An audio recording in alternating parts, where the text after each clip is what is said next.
The next item is for us to proceed into a motion, a discussion, and then a vote. Is there a motion to deny the petition? And I should remind my board that a vote yes is to vote to deny the petition for Promise Academy. I'd like to make Is an there a amended motion? motion, if I may. I'm sorry? May I make an amended motion? There's no motion on the table. You can make any motion you Okay, want. great. So I would, I feel like I'm being asked to approve something that really hasn't been thoroughly discussed. And while technically we can review the charter based on what has been submitted in writing. Actually, can you make your motion and then speak to Oh, it? sure. I'd like to make a motion that we extend the petitioner deadline by 30 days so that we can have true collaboration and discussion between the petitioner and the staff to resolve some of the issues, particularly around graduation requirements, AP classes, and some of the more concerning aspects of the petition. Is there a second to that motion? Second. Okay, speaking to specifically to that motion, is there any discussion about that motion? I'm not Susan, go unmuted, ahead. right? You can hear me? Susan, go ahead. Thanks. So is what's on the table now no longer a discussion of the merits of the petition, but a timing issue? Is that what I'm hearing? Correct. This is a motion to delay the vote for 30 days. But with the intention that there is discussion and collaboration between the petitioner and the staff on some of the open points. And I can comment on that now? Yes, please. Okay. I would oppose that because we have specifically created this process here tonight to listen and to discuss the merits. So one, we're being denied that opportunity. And two, my understanding is that the petitioners, if the petition is approved, we move along. If the petition is denied, the petitioners can amend and resubmit. It really, to me, changes the entire focus. If we are in a position of working on the petition with them, we're then essentially approving or denying our own work as opposed to approving or denying a program which we will then be charged with oversight. So I'm not comfortable with this direction. Thank you. I would also add that we had another petition 2 weeks ago, and there was a process that was followed there. And I think we need to be careful and follow the same process and not create new processes for different petitions, because I think that puts us in a very vulnerable place. Superintendent Alberon. So I want to speak to that. I did have meetings with everybody that was interested in submitting a charter. At that point, I spoke to the petitioners and let them know that we would have a thorough process, that it would be rigorous, and that staff would not be involved in a back and forth around recommendations. Every petitioner that I spoke to had a real desire to have a lot of autonomy in the design of their plan and work with their founding teams to be able to write a plan that was innovative and not, in my opinion, bogged down with the bureaucracy. I really believe that charter schools are created to innovate and create a different model, to have staff sit and work with the petitioners to go back and forth on a model. I believe we influence that model and really take away from their ability to innovate in ways that I think the law intended them to do. Paymon? So is the motion on the table, if it passes, that Kimberly suggested, if it's passed, that we are directing district staff to work to discuss some of the issues that that were critiqued by our staff about Promise to? Her motion included the word collaboration, as I recall. Yes, and to clarify, I think we haven't had any opportunity to actually hear direct words from the petitioner. And my concern about that is that we have read it, we have interpreted it, and we have actually had no opportunity to go, is this what you meant or is this not what you meant? And to assume that we can read the written word and just get it, I think is unreasonable. we have a 61-page LCAP, and if you are expecting me to approve that without a single question where I can get an answer, I would be unable to do that. So I think that we should show that courtesy to a petitioner who's trying to improve the educational outcomes for our students. So that I don't- No, go ahead, Pam. Go ahead. So that resonates with me, Kimberly, especially because, I mean, another analogy is I would never expect our district to give an offer to a principal or a teacher based on a read of a resume or a cover letter. We would interview that person, ask them questions, make them do maybe a teaching simulation. So all I'm saying is what you're sharing with me resonates, and I don't think we should be limited to what's written on a piece of paper when discussing whether or not a school is viable as an option for our community. But it's also, Susan, that- if I could, the onus is not on us to make the charter petitioners petition better. It's on the charter petition to make the petition the best it can be for us when it comes to us. They had lots of time in the 3 years or 9 months, however, I've heard different time frames, so however long they've had to work on it, to make it the best possible charter application they could. Now they come forward and they say, well, we can change this component, we can change that component. Well, why is it up to us, the school district, to help them create the better charter? It puts us in a position then to absolutely guarantee that we're going to say yes to that charter. And I don't know that we want to do that because we're not there yet. We're not at the point where we're going to say, yes, we're ready to own this charter. Not yet.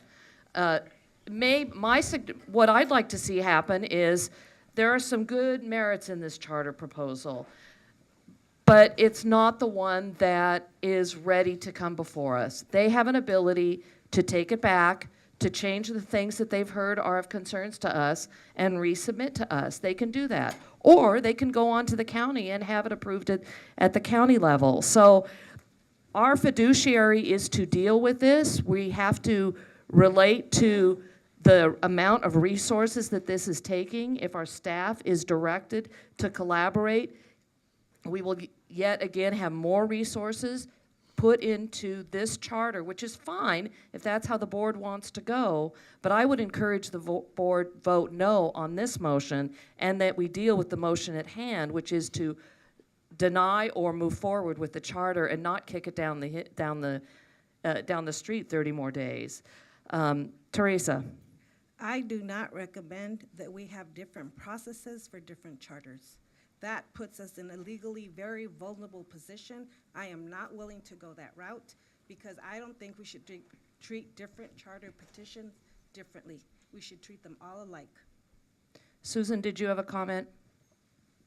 Yes, I want to agree with both Pam and Teresa. And this is a different situation from hiring a principal, because what we are doing is approving a program for which we will have legal oversight, not one with which we will be directing and coaching and interacting the way we do with hiring teachers and principals for our program. I'm also really reluctant to have more staff time spent on working with a proposed charter school as opposed to working on the programs that are benefiting our students every day. The obligation for a charter, I agree, is to come with a finished product, and we say, yes, this is great, we'll bless it, or no, this doesn't meet the law and is not a program we're going to approve. But I don't want to see our staff spending time on amending or advising a charter that we have not approved. Can I? Any further discussion on the motion? So, Teresa, I hear what you're saying about being fair and consistent, but if there's a better way to do something, why not entertain that possibility? And to say we've done it for others, so let's just continue doing that, I don't think it's fair if we could engage in a more meaningful way. And then Susan, you're my friend, and I hear you share a lot about, collaboration being one of your guiding principles. You know, this is a private meeting being held in a public space, so please don't take my intention as trying to call you out. But when you ran for school board, you prided yourself on collaborating with the community, and so I feel this process is a way of collaborating more meaningfully with any organization that's seeking partnership with our district. So I just want to mention that, and again, that comes from a friendly place. Teresa? Sure, that's fine. Oh, I don't would, respond I to would that? say, Do you mind if Susan responds Yeah, to she can that? respond. Go ahead, Susan. I absolutely agree and stand by the collaboration, Paimon. My issue is, again, with the process here and with being consistent and with following the law. And collaborating is a place that, in my view, where we're looking at existing charter schools, places to collaborate with programming. Right now, when we're deciding whether or not to approve a charter, I think the law is very clear that we look at a list of specific things and make our decision based on that. Teresa? the thing that I would add is I do not mind learning from mistakes and growing. But when we have two charter petitions 2 weeks apart and we change the process, that is very risky for us in terms of preference over one charter over the other. And I do not believe we would be responsible if we allowed that to happen as a school board, because we will definitely face a lawsuit. We may face a lawsuit now. We'll face more lawsuits if we allow this close distance from one charter to the next and change the process that we've been pushing forward. That would be irresponsible on our part to allow that to happen. John, I wonder if you could comment on additional liability or concerns that the board should have that we might be putting ourselves at risk in opening ourselves up to this discussion.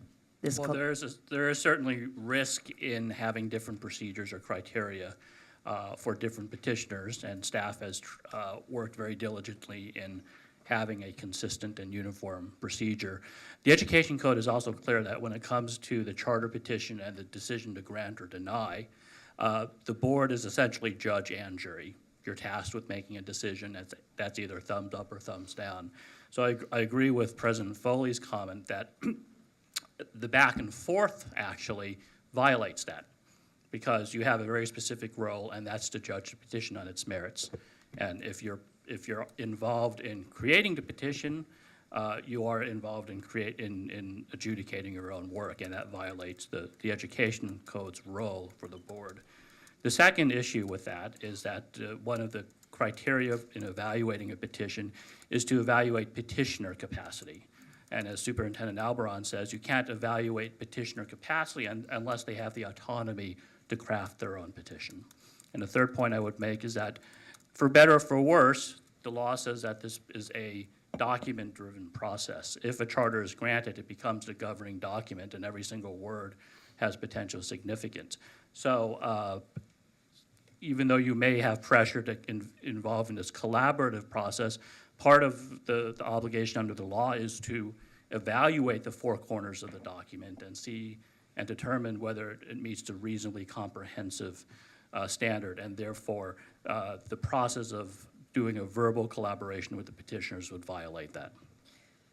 I think one of the possible actions is to ask the petitioner to withdraw it, make the amendments, and resubmit it. Is that a That is not viable a- possibility? It's not appropriate. We have a motion on the floor that we need to vote up and down, and up or down. I would like to call the vote, please. There is a motion to call the vote. If there is debate about that motion, which is to call the vote, then we can debate that, or we can just vote. Anyone want to discuss the merits of calling the motion to vote? We're just voting on whether Exactly what we're voting on? we're stopping debate. The vote is to stop debate. So you're voting yes to stop debate or no to continue debate on this issue. We are not voting yet on the motion, the main motion. Does that make sense? Yes, thank you. It makes sense. Okay, so all in favor of stopping debate, Aye. please say aye. Aye. Aye. Chair says aye. It takes a 2/3 vote to pass. I don't think that's 2/3. That's 3/5. Close enough. But it doesn't carry, so we will continue to debate the motion of extending the collaboration, interjecting the collaboration period. I have a question for you, John, and this may not be the appropriate time. This may be a closed session discussion, so tell me if I'm exceeding what I should be asking. You're our legal counsel. Would you recommend that we extend this, that we vote yes on this motion or vote no? Are we putting ourselves at legal risk? I believe that the board is putting itself at potential legal risk. One, for the reasons I stated before, one is differential treatment of different petitioners, where there doesn't appear to be any basis for doing so. And two, I believe that the process called for by the motion doesn't square with the board's role as the judge and jury for the petition under the education code. So if you were to force me to make a council's recommendation, my recommendation would be to deny that motion. Thank you.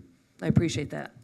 I think we really should vote on this. It's, unless you really feel there's more need to debate this particular motion.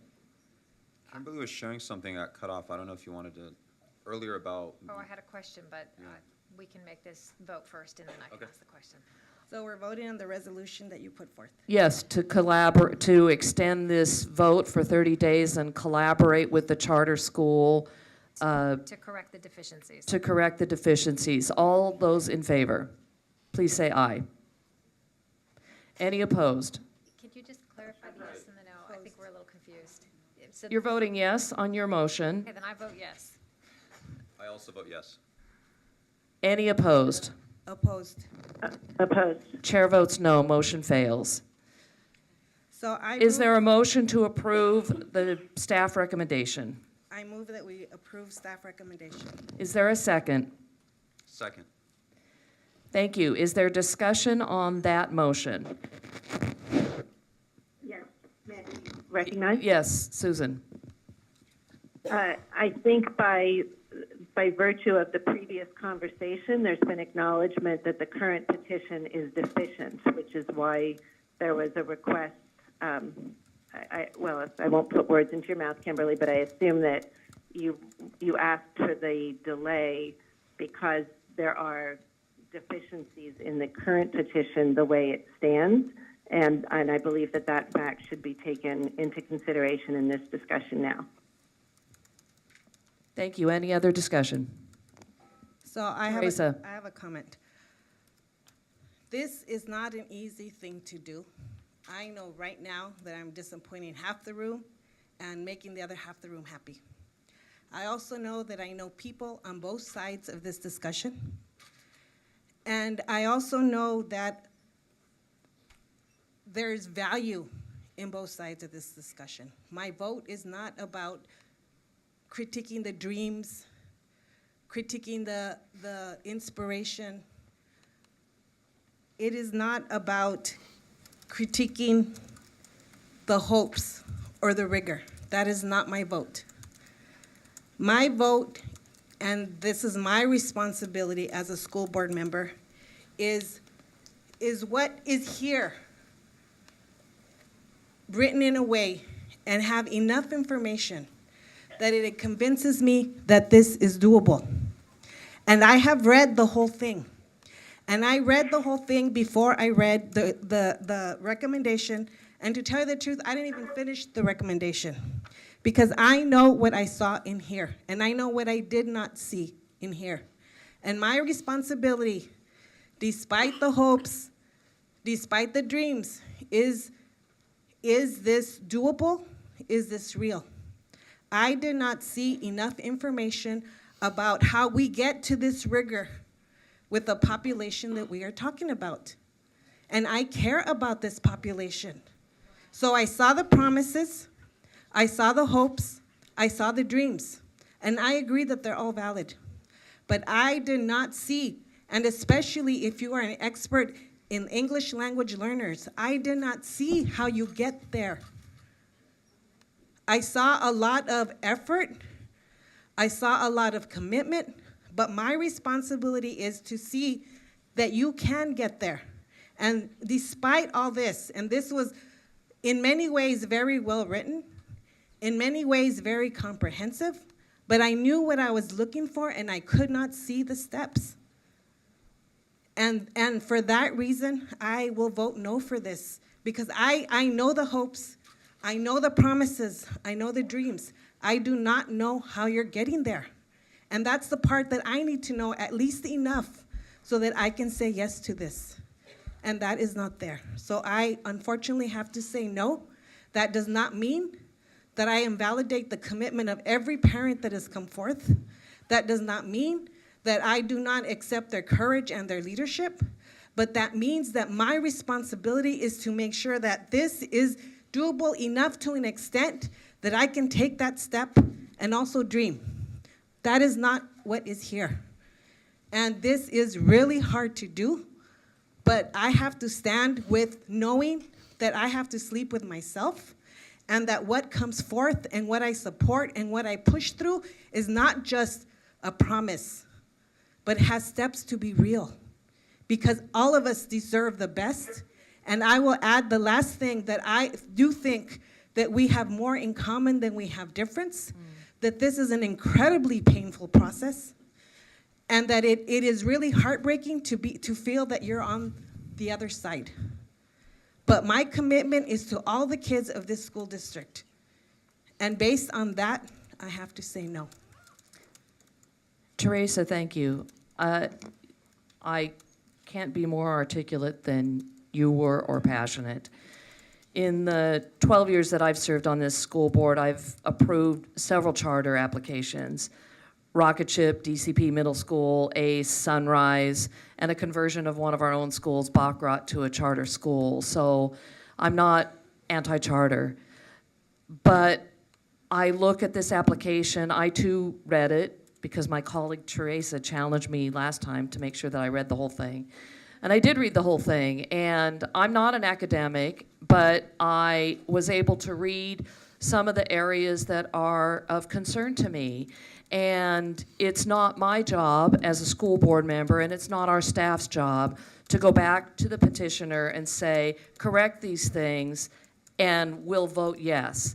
But I challenge you that the things that can be corrected, because I think there are some easy fixes in here, you should take the petition back if it fails and fix them and then bring it back to us, because then I think you'll get the support from the board.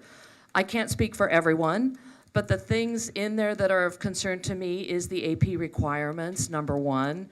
There are other things in there, the college-bound requirement, the requirement to be accepted into a university, all laudable.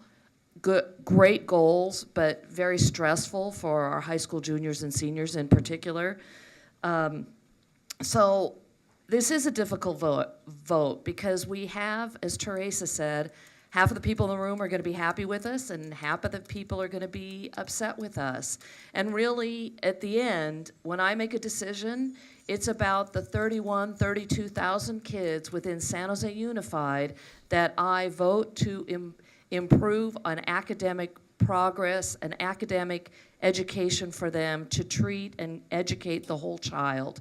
And that includes arts, that includes athletics, that includes everything that we can offer as a comprehensive high school. I'm passionate about that. That's why I ran for school board again. That's why I sit here for a fourth term, is to help provide the best education I can for San Jose Unified kids, for all those kids who would live within San Jose Unified District. So I cannot support this petition, but bring it back to us with the changes, and then we'll see.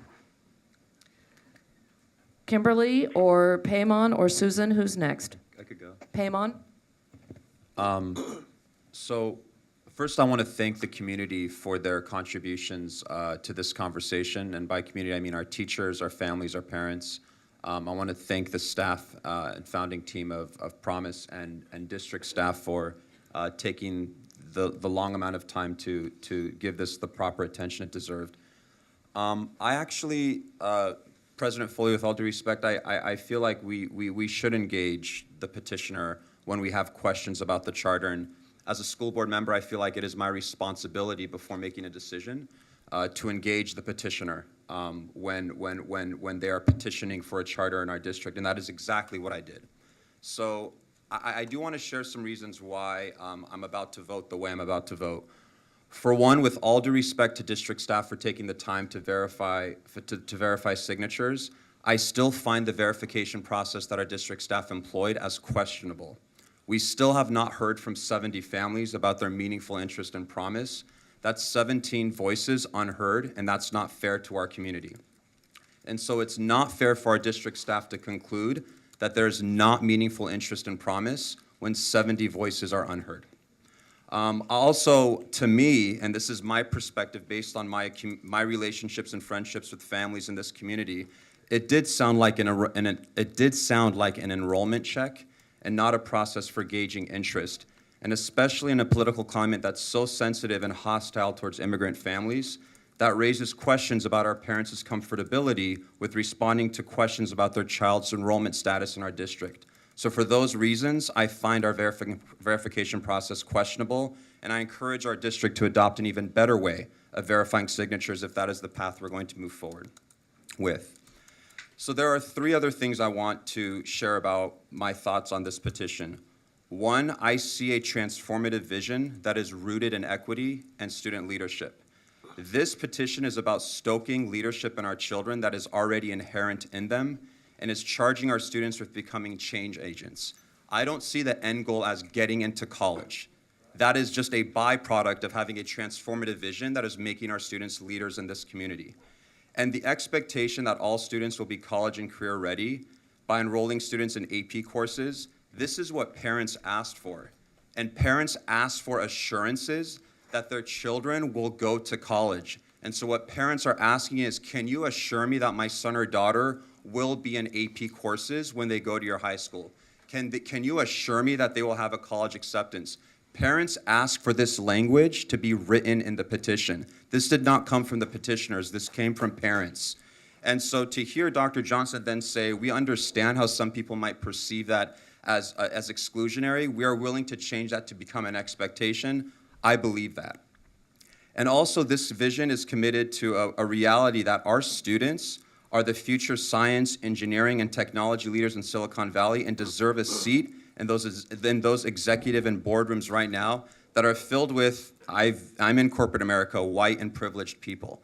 And so this petition, this vision, is demanding that our children of color should be in those seats. Our attorney, and I appreciate your work, said we should be vetting petitioner capacity. We have not at all today or any day before discussed the petitioner capacity of Dr. Johnson. So let me share with you some facts about Dr. Johnson. Dr. Johnson's personal story of battling poverty as a child and having access to rigorous academic opportunities that he mentions as having transformed his life trajectory is very important to note. This means that he brings to the principal's office a set of lived experience that resonate with the children and families in our district who are battling poverty. And this experience has the potential to add value to what comes to bear at this school. Having a school leader who is a man of color who has battled poverty and who has similar lived experiences to the children we're trying to serve, that matters, ladies and gentlemen. It is something that we should remember. Dr. Johnson was a high school teacher who was teaching English and focused on teaching English language learners. That was not mentioned in any of our conversation today. Dr. Johnson also brings 7 years of school leadership experience to this work. He was actually tapped to be an assistant principal at a high school charged with managing the academic progress for English language learners at a school of 3,000 students, where 1,000 of them were either recently reclassified or were at the time English language learners. He was responsible for managing a program for 1,000 people who were deemed English language learners. He adopted a meaningful and rigorous curriculum for English language learners, and over his 3-year span as associate principal at that high school, rose the API from 600 to 800. We have not talked about that, and that's also something that's important to note. So for anyone who's questioning Dr. Johnson's ability to manage a program for English language learners, if that's not a statistic that compels you, I don't know what is. The other thing I'd like to share is that he was a principal at a district school and worked closely with students with IEPs, their case managers and teachers to ensure that special education students had access to learning environments that met their needs. Dr. Johnson pushed teachers and case managers to work closely together so that special education students were receiving the services they deserved. Again, a track record of leadership and results for working with English language learning populations and special education students. The last thing I'll note is who is supporting this leader. There are people who are surrounding Dr. Johnson, who he will be mentored by, who have led schools and created schools from the ground up. Leaders who do not believe in this no-excuse charter model where you have to walk in a single file line with a bubble in your mouth and regurgitate and recall information on a test. They believe in transformative visions for schools, and these people have a track record of working with children of color who are battling poverty and understand how race, class, and privilege interplay with our public school system.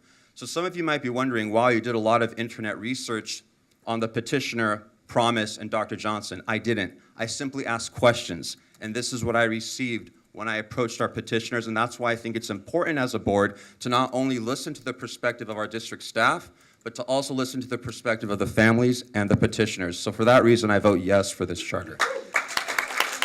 Teresa. So I do have a comment because I think the way this is being framed is disrespectful to me and disrespectful to what I'm committed to. I am not questioning Please. the integrity of Dr. Johnson. I am not questioning his commitment. I am not questioning what parents want for their kids. I am questioning what was put in writing and what was not put in writing. And with all that expertise, I wanted to see it here. I wanted to see the plan. I wanted to be excited about what we were going to do for students in downtown San Jose. I saw a spectacular section on parent organizing. They said, ooh, I'm going to copy this because this is really good. I did not see that in the context of the academics about how you jump kids from this range to that range. And so I'm not questioning your commitment. I'm not questioning your capacity. I'm questioning what was not put in here. And so in that context, I am evaluating what is here because that is my responsibility. And Teresa, it was not my intention to offend you, and I apologize if I did. Susan or Kimberly? So I think that Okay. Okay. I think the vision, the core values, the beliefs, the key elements, and the community need for Promise are all very clear. Promise is a college prep school that expects and supports students to finish A to G and to actually go to college. It's a small family feel. We cannot replicate that in our middle and high schools with 1,000 to 1,800 students. This is a very different kind of school with a very small family feel. I think that the idea of a joyful mission, small groups, small group academic rotations, the looping, the multi-age age cohorts. There's a lot here to really like about this school. The expectations are that this school is not for every student. It is not for every family. But if you as a family pick this school, you know what you're getting. You're getting a kid that's on the college track. With no disrespect in any way, shape, or form to a single teacher in our district, we have students who are not performing at several of our schools. We have schools downtown with 33% of third through fifth graders who are ELA proficient, 21% in ELA at Gardner, 33% in ELA at Horace Mann, 20% in ELA at Olinder. This is not okay. We have to collectively do something. And if a charter school is coming in with the goal of let's get 75% proficiency, yes, I want to see that happen. Are there some legitimate concerns in this petition about how do we get there? Yes, but with the support that Dr. Johnson has, I think that it has the potential to get there. I want to say that the challenge is that there are some legitimate concerns. I think they've been expressed here tonight around the graduation rates, around the AP classes, about what happens for kids who get into their junior year and they realize, actually, this isn't for me.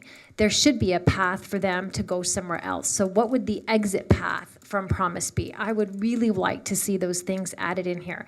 The discipline policy, it's a bit harsh if a kid falls asleep that we're going to put him in a discipline policy. So I'd like to see that modified.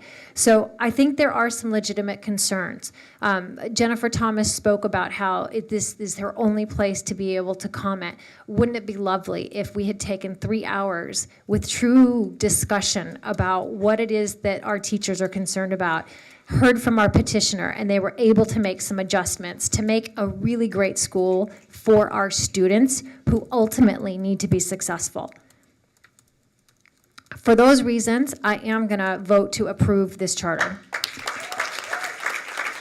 Susan? Susan?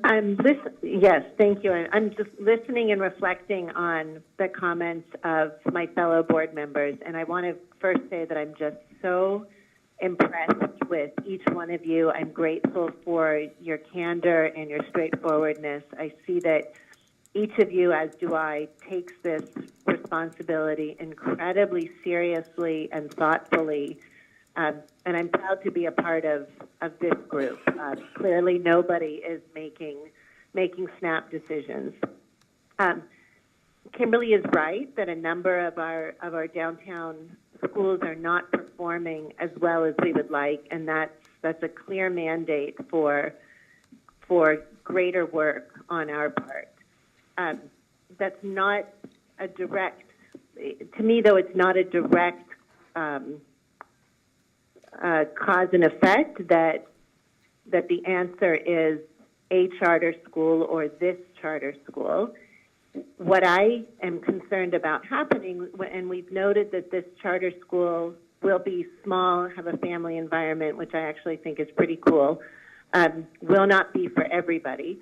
So the question that I'm still struggling with is when we talk about school choice, does that have to mean that every choice is right for everybody, or that there is some choice for each child?